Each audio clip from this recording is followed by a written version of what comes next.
Hello and welcome once again to a little bit of Tinto flavor time. Today we got a little bit of a double barrel going on. We have Venice and we also have Genoa. I think they, along with the Hansa in the north of Germany, are like the three main trader countries that you might want to play if that's your style, that's your vibe. And I think Venice is going to be one of the more chosen countries, I think, in the game, based on one very specific little thing, and that is uh, this here. This is the list of countries sorted by who has the most content, and as you can see, this is just a still image from my video, so that's why it's the same here and here, whatever. As you can see there, Venice there in 7th place. Considering we have 7 tier 1 countries, and, Yuan/China is one of those tier 1, so they're down here, but, Yuan dies and Ming takes over, and they are the ones that have the ton of content. But considering that, and we have Venice there in 7th place, they are the tier 2 country with the most content, which I think is going to interest quite a few people. But anyway, that is one of the things about Venice. The other thing is they have decided to make it an island with a straight crossing like we have in EU4. That was not the case when I played the game, and it was not the case in the first Italy map or the Italy rework map. And they've been trying to decide how to portray Venice for a while. This is what they have now settled on. I'm of the opinion that they should keep this. I'm of the opinion that this is the better situation to have it in.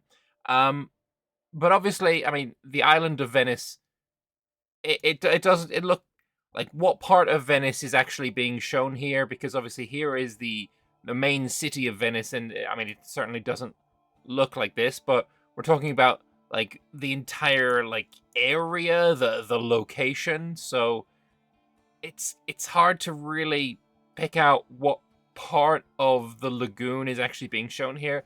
Personally, I don't really care. I honestly don't care that it doesn't look exactly like any single part of this. To me, this is perfectly reasonable. It's perfectly fine.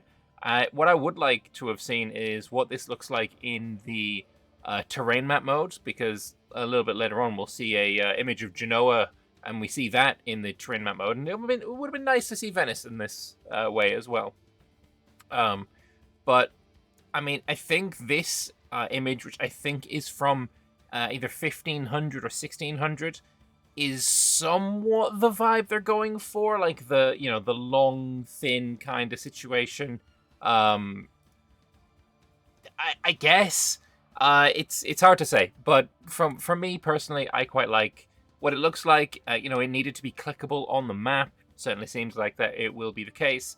I like that it's got the straight crossing. This is what the island looked like. You ain't invading this with an army if Venice has got its arsenale pumping out ships. It's just not happening. So I'm a big fan of what it looks like. I am perfectly happy with this. And with all that out of the way and said and done, let's get into the 21st, my favorite number, Tinto Flavor. It is one more week of Tinto Flavor, the Happy Mondays, some Tuesdays and Fridays, and they take a look at the flavor content for EU5. Today, they look at the two most powerful merchant republics in Europe, Venice and Genoa, Hansa in shambles. Anyway, the most serene Republic of Venice is the most important and powerful of the merchant republics in the Mediterranean Sea. It controls important trade ports and islands in the eastern Mediterranean, which form the Stato da Mar, and many island territories in the north of Italy, which form the Domini di Terraferma. Nonetheless, the lagoon city cannot lower its guard, as new threats arise around it.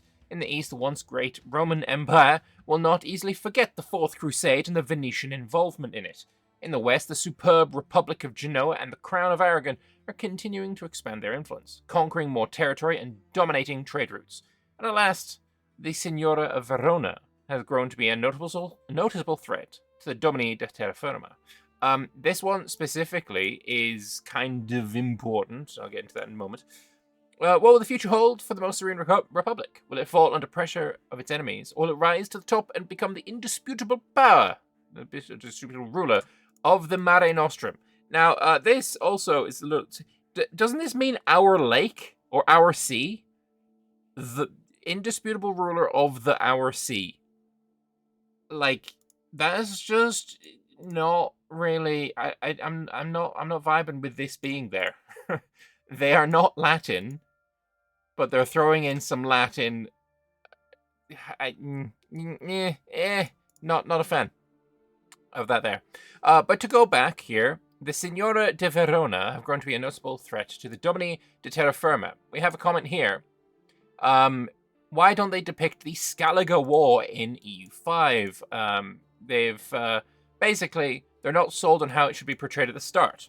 So we may see the Skellige War, and now you may ask, what is that? What is the Skellige War? Well, I have the Wikipedia for it.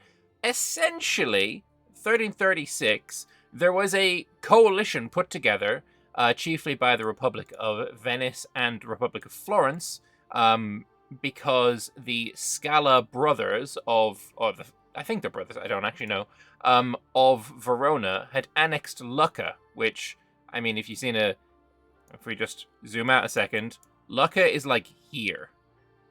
Lucca is right there. So Florence, not happy with Verona taking Lucca. I mean, you can understand why. You can understand why that would be the case.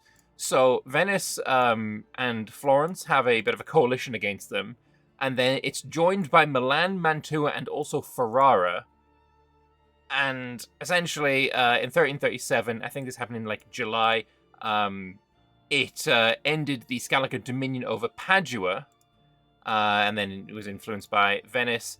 And essentially, this is a war that is currently ongoing in the game, or at game start. I am of the opinion that it should be in the game, and they should start at war.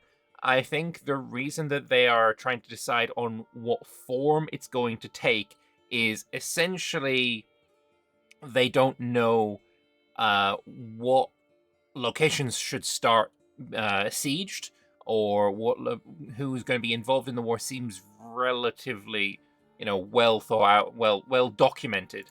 But what got sieged and when and all that kind of stuff, maybe that is the situation that they're trying to figure out, because you want Verona to be playable. You don't want... This here is the Verona, I think. No.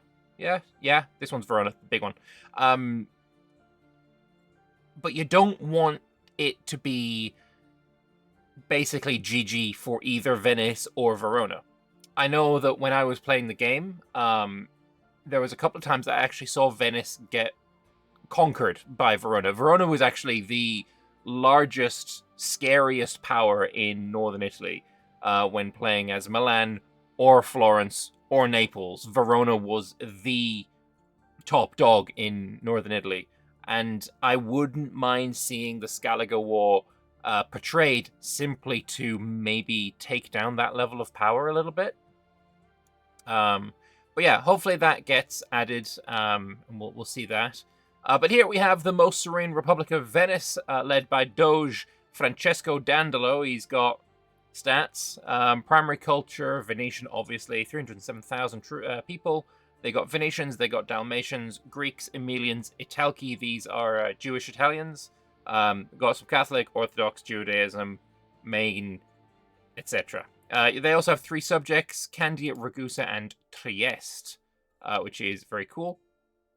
But yeah, here we have one of the map modes that is possible to, use in the game. And, the reason that I said that I wanted to see the terrain map is because while this technically is the terrain map, it's a little bit too small to actually see what's going on in Venice. You can't really zoom in to get any kind of information there, unfortunately. But yeah, everything's work in progress. One thing that they added in the comments later, but I'm going to add here now, is their starting situation thingamabob, just showing all of their, information. They should also show this for the Genoese. But yeah, nice little starting doodads. But yeah, this is their starting stuff. They have land, obviously Venice, little islands dotted around here and there. They have, was it Ragusa? Was there a thing? Yes, and Candia, and Trieste. And they also have, obviously, a bit of Crete, a few Greek islands and such. And they also have, I think they should get vision here in Constantinople because they do own a building in Constantinople. Why they don't have vision there, I don't know. I think they probably should. As you may have seen in one of the forum posts on Reddit, Venice is now an island. Here you also have the full extent of its Stadio de Mar, with its subjects, which at the highest of zoom levels have their name replaced by that of the Overlord, as happens here with Candia. One thing I will want to point out, this is an optional way to play the game, where the land that you have perfect vision on is terrain map mode, and then everything outside of that is paper flat map mode. This is one of the settings that I was playing on when I played. I found it, I would play with pure terrain map mode, but for the fact that it was a lot more laggy than the paper map mode, so I ended up, compromising with this kind of map. It is optional. You do not have to play like this. This is not what the game looks like for you if you don't want it to look like that for you. I've seen a bunch of people complaining that this looks ugly or bad or whatever. There are so many options in how the game looks. You're going to be fine. Don't worry about it. Anyway, Venice is a very unique republic, which starts with some unique reforms and privileges at the start of the game. So we have here the Council of 40, also known as the Quarantia. The Council of 40 is the highest constitutional body of the Venetian Republic. Although the state is represented by a doge, the real power of the government is in the hands of the council. So, lowering crown power, but then you get set policy cost, change policy cost, your trade capacity up by 25% is kind of huge, and then monthly progress to free trade. One thing I will point out is, one of the ways that they are nerfing trade from the build that the content creators got is you only get a portion of the profit from trade based on your crown power. So lowering crown power is nerfing your trade income significantly. I mean, it's covered by a bunch of trade capacity, but if you have no crown power, you're not going to get any money from trade either. So just bear that in mind for when you're seeing these negative crown powers. These are painful. Council of 10, you get more noble power, stability, investment, monthly Republican tradition, but your court is slightly more expensive. Council of 10 is the major governing body of the Venetian Republic, which focuses on the election of the Doge as well as keeping the power of the patricians in check. Its broad jurisdictional mandate covers many aspects of the security of the Venetian state and makes it the de facto ruling institution of the nation. Fair enough. We also have the noble privilege of the Zonta, again lowering crown power by 25%. This is insanely, crazily nerfing. You would want to get rid of this immediately. If you start with it. I don't know if they actually start with this. I think of the content creators, I know Cleo80. I have no idea how to pronounce your name. I apologize. The VTubing history professor. She played as Venice. She is about as much of a Venice boo as I'm a Roma boo. So if you go and search for her on YouTube, you may find her playing Venice. I think it's buried into a live stream though, so I'm not sure. But anyway, this is painful. I don't like this. Governing councils of the Republic of Venice chose members of the nobility. These elites come together in so-called zontas and have privileges and duties to safeguard the constitution against the accumulation of power by a single ruler. Yeah, I want my crown power though. Yeah. They also have the Avogadoria de Commune. Can I just point out Avogadoria? I think I nailed that. Anyway, efficiency of cabinet and of admin efficiency, great modifiers there. The state is in the hands of the unions of noble and wealthy families in key positions of the Venetian government. For the defense of the interests of the state and by extension of these families, the council created the Avogadoria de Commune.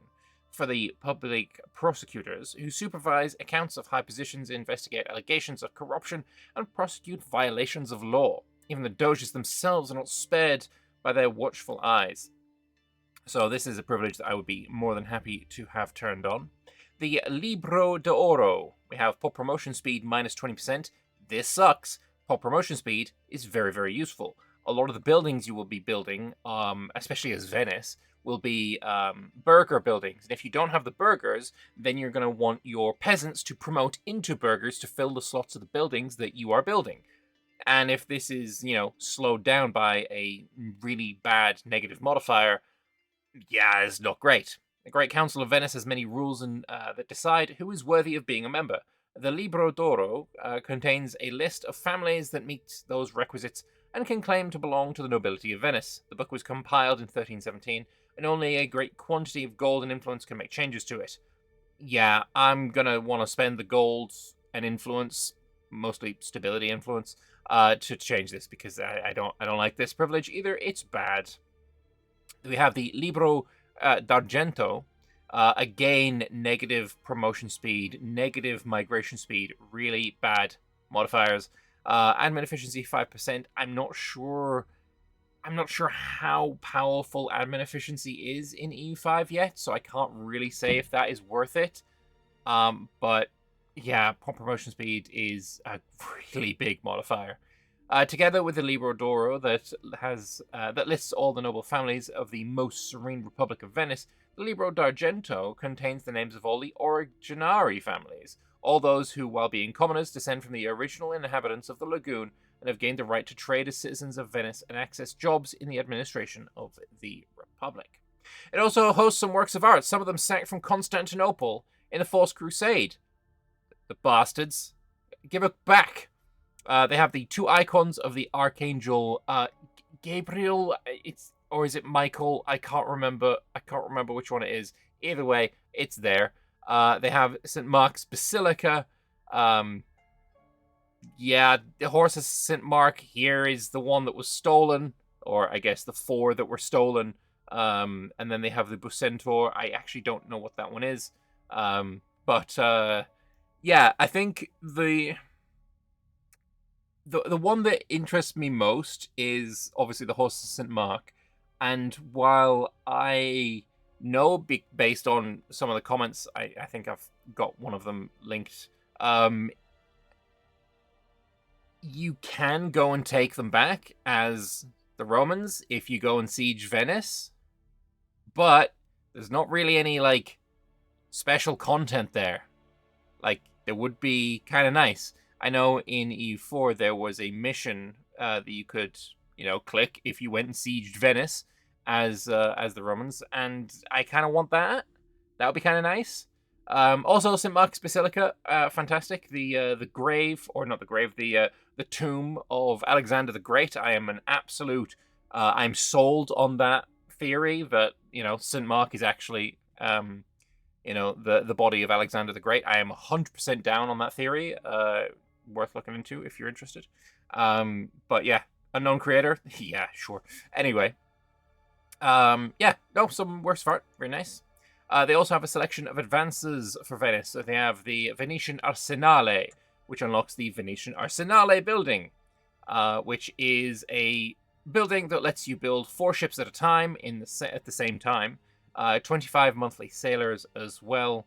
I believe they should start with this. Yeah, dating from the 12th century. They should start with this. I don't know why they've made it an advance. Just have the building there. Just straight up just have it there, right? Requirements for construction shouldn't be there because it's already there, right? It's a building from the 11th century. Unless there is an upgrade you can make to it, but I don't know if that's the case.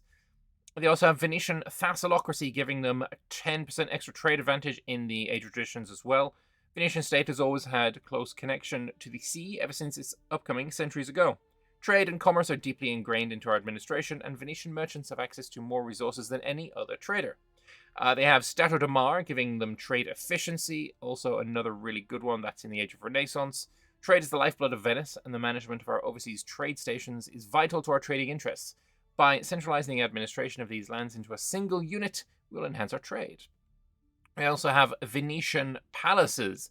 They are status symbols of wealthy members of the oligarchic nobility and influential guilds alike. As space is limited in Venice, residents of the city construct palaces that aim for height instead. The marvelous architecture then attracts people from afar to witness the Venetian culture firsthand. So you're getting cultural tradition and cultural influence from that building. 200 nobles are able to staff it. Very cool. They also have Magistrato alla Sanita, which is something you kind of wish you could have in the age of traditions, but it is an age of discovery tech, giving you plague resistance. The Magistry of Health is a crucial office in our state which overlooks the prevention of diseases and epidemics within our nation. They also have mixed naval tactics in the age of Reformation, giving them galley and heavy ship power. The oars have been the backbone of the Venetian navy ever since its inception. However, the time has not been fortunate for the oars, as now sail ships take an increasingly more dominant role in naval combat in the Mediterranean Sea. Our navy has had to adapt to it by combining our strongest asset with the grand galleasses. They also have a bunch of flavor events I already showed you. They have the 7th most in the game at game start. So yeah, they have a lot of flavor events. Including Piazza San Marco. The growing power and wealth of our illustrious republic call for an investment in the development of our capital, ensuring that our prosperity is visibly reflected in the grandeur of Venice. A proposal has been brought forward to renovate the central square, Piazza San Marco, transforming it with magnificent arches and marble to showcase the splendor of our maritime empire. Such renovation would enhance the beauty of our city and serve as a testament to our enduring power and cultural prominence. Very cool. St. Mark's Square. I'm not going to read out everything. Obviously, if you want to read this, you can pause the video. But it will give you a special building that you can build, giving you cultural tradition and monthly development, 0.01. This adds up per month. So you're looking at probably like 10... It's like 1 a year. No, it's 0.1 a year. So 1 every 10 years, 10 every 100 years. So you're looking at 50 development, roughly. I mean, it's more because, you know, I'm taking it as 10 months in a year just to make the maths easier. But you're looking at around about 50 plus development over the course of the game, purely because of this piazza, which, I mean, I think is pretty good. We also have revising the Promissione Ducale. It's the oath of office all candidates must swear by to become the new Doge of Venice, outlines the duties of the Doge, and states the limits on Doge's powers. Over the years, however, some of the checks have waned a little. If we were to draft a new Promissione Ducale, one that more firmly restates our values and roles envisioned for the Doge, not only would our government be strengthened, but more virtuous candidates for office might step forward as well. So you can revolutionize it, revise it, institutionalize it, and you'll get efficiency of cabinet and admin efficiency, which is obviously amazing. You definitely want to take this. We also have Tiziano Vecellio, which is a famous artist, which I'm sure this looks nothing like him. It never does, but who cares? It's fine. He stands out as a distinguished painter from the Italian Renaissance, born in Pie. Nailed it. In proximity to Venice. Renowned for his adept handling of color and groundbreaking brushwork techniques, his artistic journey spans over 7 decades. I looked up this guy, and all of the pictures of him, he did a lot of portraits. I was like, portrait of an Englishman, portrait of a man, portrait of a man. I don't know which one was him, but essentially all the pictures that I could see that could potentially be him, he was an old-ass man. He was at the end of these 7 decades. Here he is at the start of the 7 decades. That's why he looks different. Throughout this extensive period, he has crafted an extensive array of works encompassing portraits, mythological narratives, and religious compositions. Notable among his portraits, such as the Venus of Urbino, is the acclaim they receive for their profound psychological depth and opulent color schemes. Cool, good for him. So, that is Venice. I think Venice is going to be an incredibly popular tag to play. I think they're going to be incredibly popular. One of the most popular. And again, it has the 7th most events in the game at game start. It's right there. So you're gonna have a good time. But let's have a look at their main rivals. Let's look at Genoa. It stands out as the most important commercial port in the Western Mediterranean, its republic having expanded its influence overseas through trade and war. After defeating the Republic of Pisa, it gained the island of Corsica and established a foothold in Sardinia.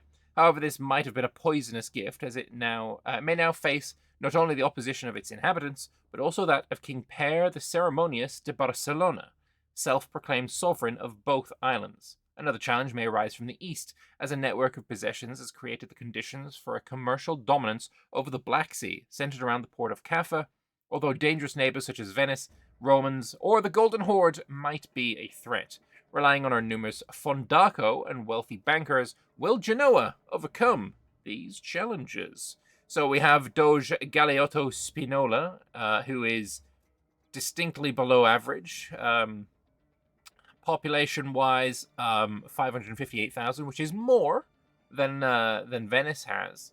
But we have 70,000 Corsicans. The Pontics here, 46,000. There's a bunch of Greeks, Piedmontese as well. And obviously they have lands over in like Crimea area. But here we have a lovely bit of the terrain map, and again, maps that you do not see, you don't have vision on outside of your own borders, will be here in the paper map mode. But you can see, I don't know, this looks good to me. I do think this looks really good. You know, it's pretty, and it works. Obviously, even though we have a border here with this part of Arborea, I believe it is, we can't see here because it's a hill, most likely, or a forest, one of the two. I think it is a hill, based on just this artwork, which is, you don't have vision in hilly terrain that you don't have owned and cored and such. So there you go. That's why you can't see there. Fantastic. I love that. It's beautiful. The Genoese mainland, the mainland. They're the main lads. Absolute, the main lads of the Mediterranean. The mad lads of the Mediterranean. Plus the Mediterranean possessions. So we can see here what they have. Very cool. They also start with a couple of unique reforms. We have set member cost, replace cabinet member cost. It's relatively decent. At the start of the game, it's very, very cheap to set your first cabinet member. But after those guys die and you're actually making a good bit of money, as you probably will be as Genoa, your tax base is quite high and you will be spending quite a bit on replacing dead cabinet members. We also have stability decay, obviously not great, but then that sexy amount of trade capacity again for Genoa. No man shall rule a country alone, unless or else we are no better than the tyrannical monarchies which try to subjugate our people.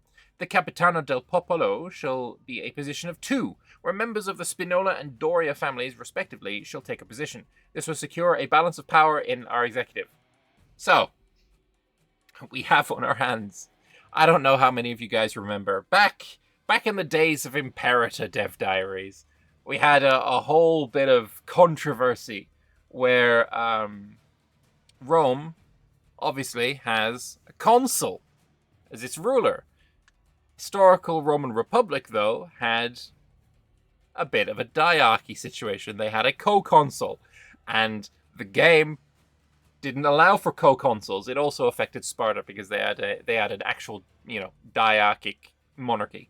But we don't have the diarchy here. We don't have the ability in EU5 to have co-consuls. Are we going to have another rebellion in the comment section? I hope not. And I also I don't personally care that much. It was a big deal for Rome because they were kind of like the titular nation of the game. I don't think Genoa is important enough to warrant changing up the entire way that the game handles, rulers of countries just for like this one situation. This is enough, in my opinion. I'm not worried about it. Since we're not able to have 2 or more rulers in a country at the game start, in the game, they're portraying the Genoese diarchy by having Galeotto Spinola and Raffaello Doria present as characters at the start, and the bonuses you see in the reform. We also have the Compagnia Communis, giving some estate satisfaction, equilibrium, and trade maritime advantage. Fantastic stuff. It's the meeting of all trade associations of Genoa and the noble lords of the surrounding valleys and coast joining together to form the government of the city.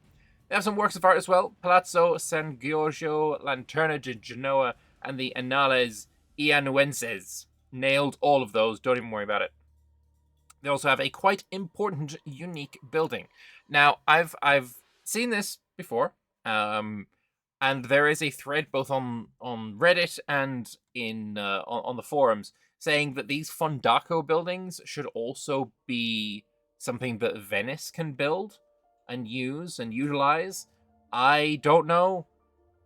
I don't know. I am ignorant on the topic. But I will leave that for. I mean, I will link that thread if I remember to when I upload this video. And you can make your own decisions. I don't know. But you know, if it makes sense for them to use it, I don't feel like it's that much of a stretch to take some content away from Genoa and give it to Venice, or I mean, share it with Venice.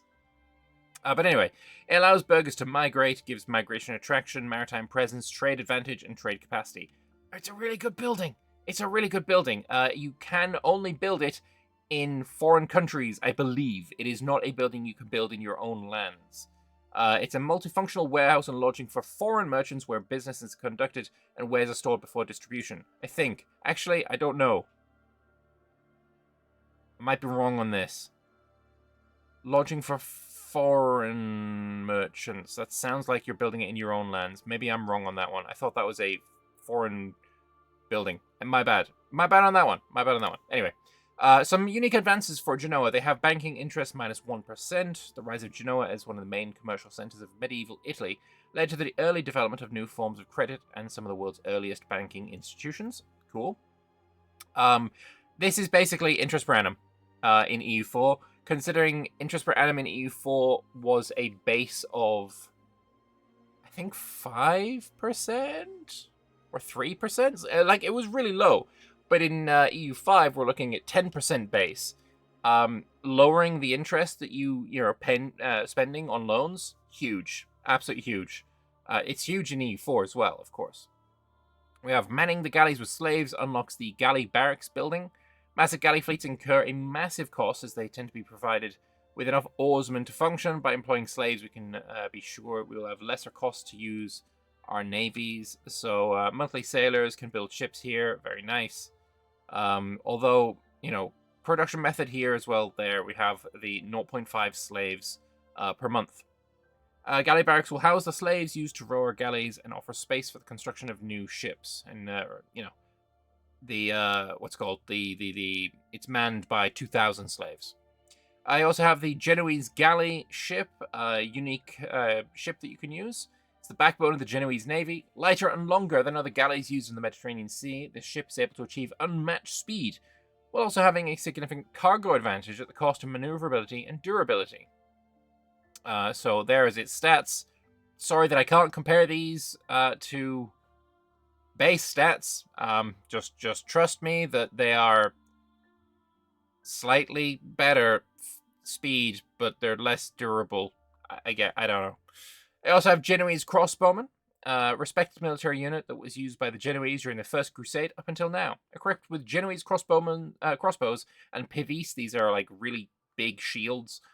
These infantrymen serve as protection of their home as well as mercenaries in Europe. We have an Age of Discovery advance. The 28 Alberghi unlocks a government reform. After the political changes of the last century, the influential House of Doria is promoting a reform of the constitution, eliminating the factions that have plagued the Republic in the past centuries. They're replaced with a new oligarchic form of government, which includes the 28 most important families referred to as the 28 Alberghi. Cool stuff. Republican tradition and nobles and burghers, state satisfaction, equilibrium. The Age of the Genoese, more banking interest reduction. Again, really, really important, really fantastic. Financial development of Genoa in recent decades has led to Genoese bankers to be among the most sought after, stimulating the splendor of our country by becoming patrons of renowned artists for their villas and palaces. Nice. And some flavor events for Genoa. I don't know how many they have. I just know they have fewer than Venice. That's how it is. Ever since Guglielmo He definitely, in fairness, he looks like a Guglielmo. This is Simone Boccanegra, but he looks like a Guglielmo. Anyway, ever since Guglielmo's coup d'état in 1257, the state of Genoa has a Capitano del Popolo as the head of state. Over time, this office has been split in a diarchic republic, with the families of Spinola and Doria equally ruling over the country. However, the Capitano del Popolo has always been a controversial position, as many Genoese see the current government as an autocracy. By public acclaim in 1339, the rule of the diarchy might finally find its end. So, if you lead the Republic into a new golden age, you gain some Republican tradition, you remove the diarchy. Again, this is probably why it's even less important to include mechanics to have co-rulers, considering they get rid of this in, 3 years after the start of the game. 2 years after the start of the game. So it's not really that important, let's be honest. So you become a merchant republic, Doge election, and you get Simone Boccanegra as your new Doge. Merchant republic, what do you get here? Trade maintenance, trade capacity, 50%. Also, trade maintenance, 25%. This is also huge. As you get to larger and larger amounts of income from trade, the biggest the drawback that is stopping your income from exploding is your trade maintenance, because that cost also tends to go up. Making it 25% cheaper is kind of nice. This is gonna be huge, I think. Judging kinda on the modifiers just that we're seeing in this dev diary, I feel like Genoa is actually gonna be a more powerful merchant republic than Venice, because I don't see anything here about crown power. And, the trade maintenance is kind of nice. It does mean that your speed of integration, this is like coring provinces, is way, way slower. So this is a very build tall nation, maybe having, merchant ports here and there, but not going ham with pure conquest, which is exactly what a merchant republic should do, in my opinion. This is a republic that's founded on the principles of trade. The flow of money is the most important to the families that rule the republic. We also have Doge election, which is a succession law in a republic. Eligible characters are ranked by their admin, diplo, and military ability, how old they are, and also their traits that they have, which is kind of nice.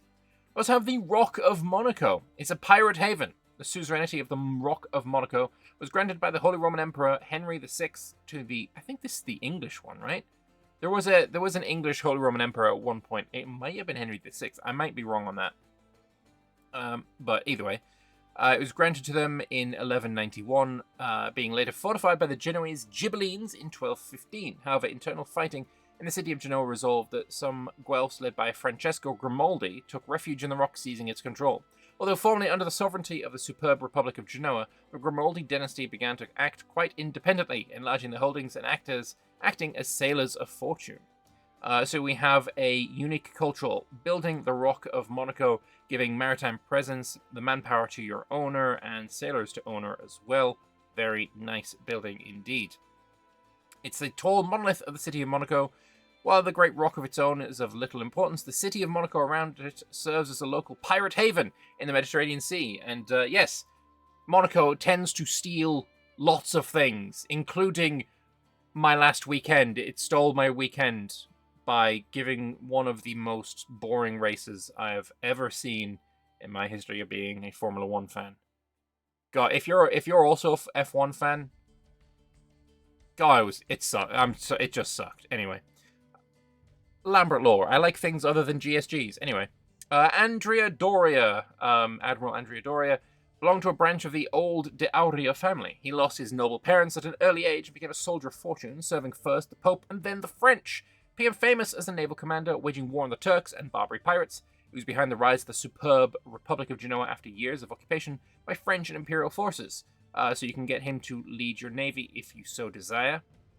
We have Andrea Doria here, refusing several offers to become the Doge of Genoa, but eventually accepted the position of perpetual censor and exercised a significant influence in the councils of the Republic, given several palaces and many other privileges for his service to the Republic, and even the title of Liberator, et pater patre. Nice. We also have here the Great and Minor Councils of Genoa. Finally, we get a little bit of crown power reduction, but still less than Venice is getting. If this is optional, I feel like you might not want to take this, because I don't see this as being worth this, in my opinion. I think this is like a later on tech as well. Reformation of the Genoese government. The Great and Minor Councils of Genoa are the two legislatures of the state. The Great Council represents the members of burghers, while the Minor Council is made up of the nobility. Apparently, it's an old EU4 friend. I don't think I've ever played Genoa in EU4, so I couldn't say. Last but not least, related to the Byzantine content that we'll take a look on Friday. I'm looking forward to that. Both countries have some unique foreign buildings in Constantinople.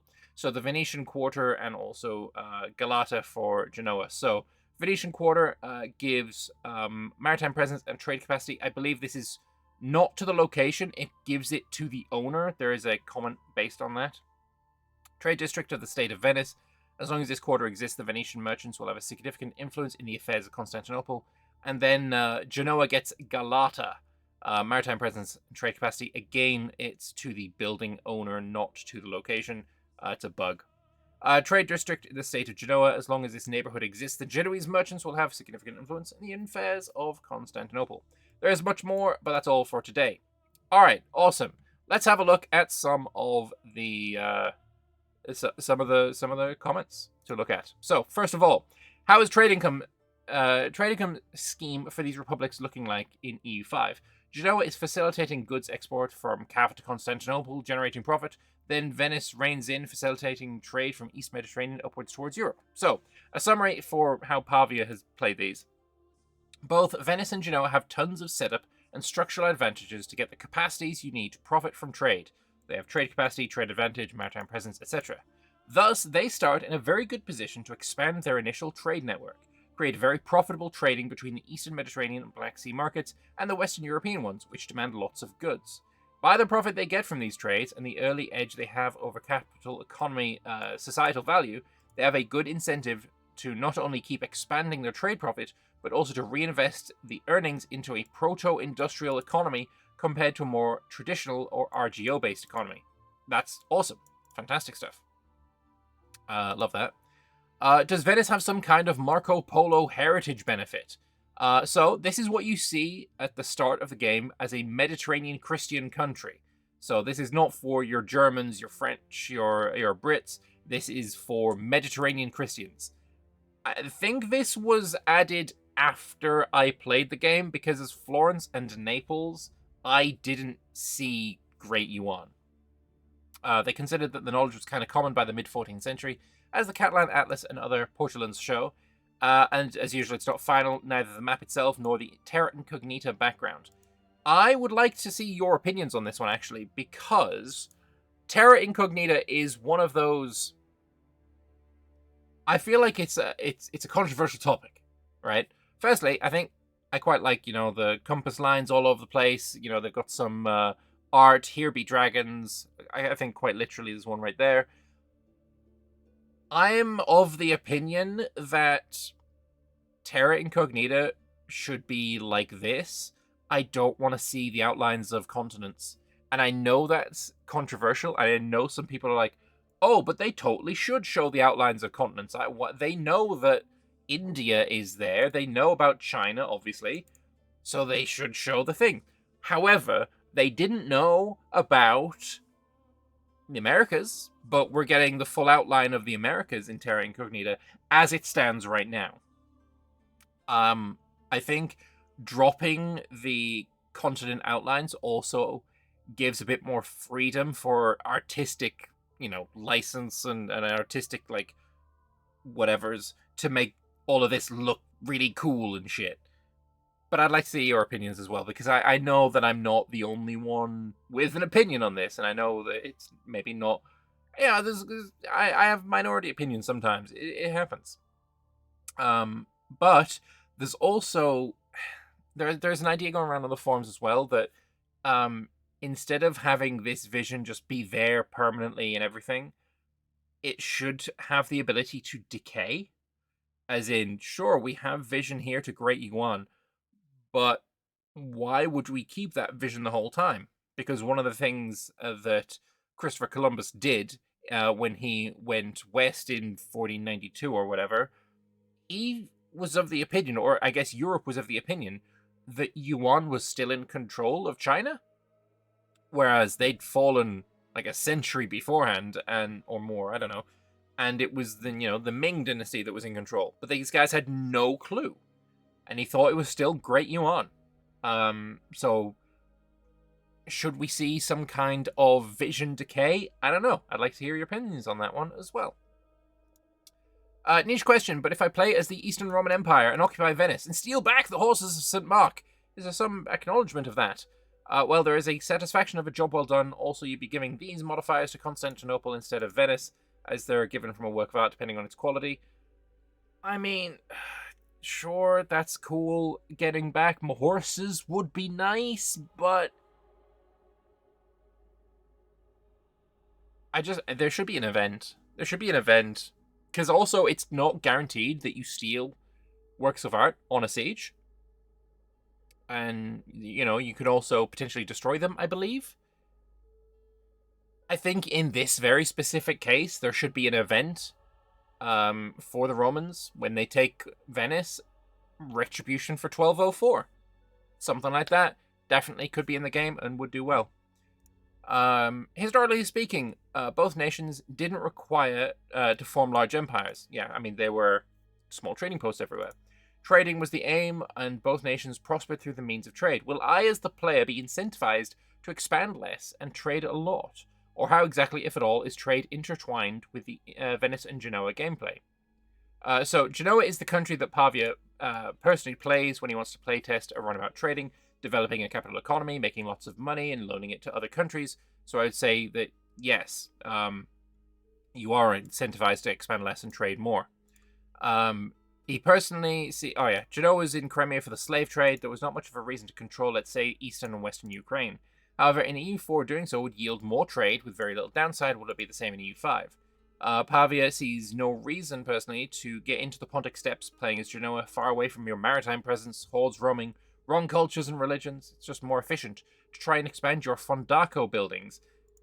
Maybe this is buildings that you own. This is, I believe, the comment that confused me before. Because I was of the opinion... I made a mistake. It was a mistake. I think it is a building that you build in your own towns. I think it was a town building.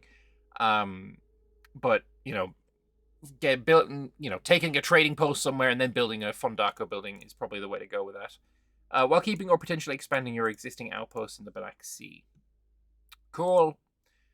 Is the Fondaco available only for Genoa and their own territory? I believe Fondaco should be available for both Genoa and Venice, and it should be possible to perhaps build it on foreign territory. This is also another one of the comments that maybe have confused me. To propagate maritime control and trade availability in those regions in the republics. It is a foreign building. Okay, shit. I wasn't wrong. I was wrong when I said I was wrong. I was wrong when I said I was wrong, then I wasn't wrong. It is a foreign building. Every other time that they've mentioned it reads like it is not a foreign building, and then it is a foreign. Okay, I mean, sure.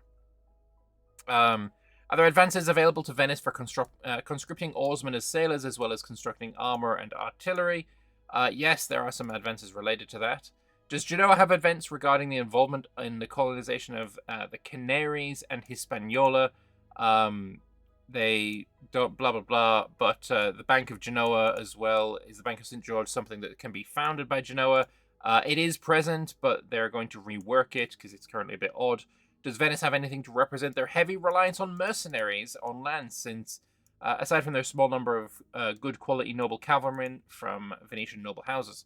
Perhaps advances regarding printing press in the city of Venice, blah blah blah. Game mechanics. Yeah, I mean, Venice has a small population. You don't really want to levy your small population. As a merchant republic, you pretty much prefer to make money and rely on mercenaries to wage wars in the first century or two rather than use your levies. I feel like this is true for everyone, but no one other than these merchant republics maybe will have the money to be able to do that. But if you can use mercs and not use your own pops to wage war, that's probably going to be the way to go. What is trade maritime advantage? What exactly does it do? How is it different from trade advantage? Trade advantage of countries in a market determines who will be able to get their exports fulfilled first. Again, this is not a case of I have 60%, you have 40%, trade advantage in a market. Therefore, I get 60% of my stuff fulfilled and you only get 40% of your stuff fulfilled. It's first come, first serve for all goods. So I have the most trade advantage. I get all of my requests, all of my trades resolved first. Then you can take the scraps. Distributed by trade advantage that the currently country has in the market. Yes. Then maritime trade advantage represent the ability of your marines to effectively protect and influence seaborne trade. It determines the amount of trade advantage that a country generates from having maritime presence in the coastal sea zones of the market. Nice. So maritime presence affects advantage. Is there such a thing as foreign maritime presence? So, say, for instance, as Venice, I put my fleet to patrol the coast of Egypt. Do I get trade advantage from that? Would my maritime presence on the coast of Egypt be different from the one that the Mamluks get? Short answer from Yuan, because he double-checked with them, is yes, that is the case. Good to know. Is there something unique about Venetian glass? Yes, there is. You can welcome the Byzantine glass blowers to get 10% extra glass output from the Murano glass industry. Very nice. I think this is I feel like this should be a location modifier.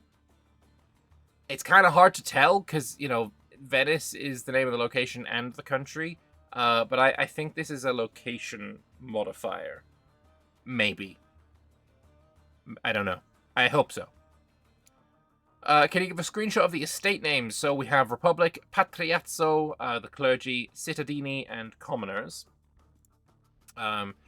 With the Rock of Monaco being its own building, will we get other rocks to represent similar harbours, such as the Rock of Gibraltar? Yes, but in this case, they had enough space to make Gibraltar its own location with proper size. It's super good natural harbour that it helps developing port structures. Very nice indeed. I know it's a bit off topic, but will Germany and Italy finally be able to be formable earlier? It makes no sense to have the Kingdom of Germany and the Kingdom of Italy already present at the time as parts of the HRE, but were unable to unify it. So they want to have the old HRE-related kingdoms, Germany, Burgundy, and Italy, to be able to be granted by the Holy Roman Emperor, Holy Roman Empire Emperor. It's like ATM machine. Anyway, as we think it's a decent compromise on the plausible historical setting. Again, I am perfectly comfortable and happy and desiring lots and lots of formables. The more the better. Give me all of the formables. Thank the Burgundies in there. Love that. Absolutely love that. What are the names of Genoa and Venice's parliaments? We have the Consiglio and the Gran Consiglio. Alright, Venice, you frickin' overachiever. And finally, not that I'm ungrateful for the amount of events shown here. Far from it. But could you please tell us if there are events pertaining to the Genoese-Venetian rivalry? And if there are, could you show us an example? We have the War of the Straits. The superb Republic of Genoa and the most serene Republic of Venice have been in constant dispute and struggle ever since both realms started competing for the dominance of the Mediterranean Sea from 1256 onwards. Although the last war was concluded in 1299, the relationship between these states is once again at a new low, as the Venetians have difficulties reaching the Black Sea ports and are now threatening us with war. So you get a maritime dominance casus belli. No idea what that is. I mean, it's probably, it's casus belli, you can go to war. But I don't know what the requirements are where you get your ticking war score, etc. But yeah, you get a CB on each other, so you can go to war. Cool. Fantastic. Alright, well, that is bit of Venice, bit of Genoa. I'd like to know what you guys think, though. I think Venice is going to be one of the most popular countries to play. I think Genoa might be the better merchant republic. I mean, it depends on events. I think Genoa might have the ability to get more money based purely on the nerf to trade coming through crown power and Venice having more things, it seems, that reduce crown power. But I'd like to know what you guys think, so leave your comments in the comment section below. If you would be so kind as to click the subscribe button, I would enjoy that quite a bit. And yeah, like the video as well. And I will see you tomorrow. Bye-bye.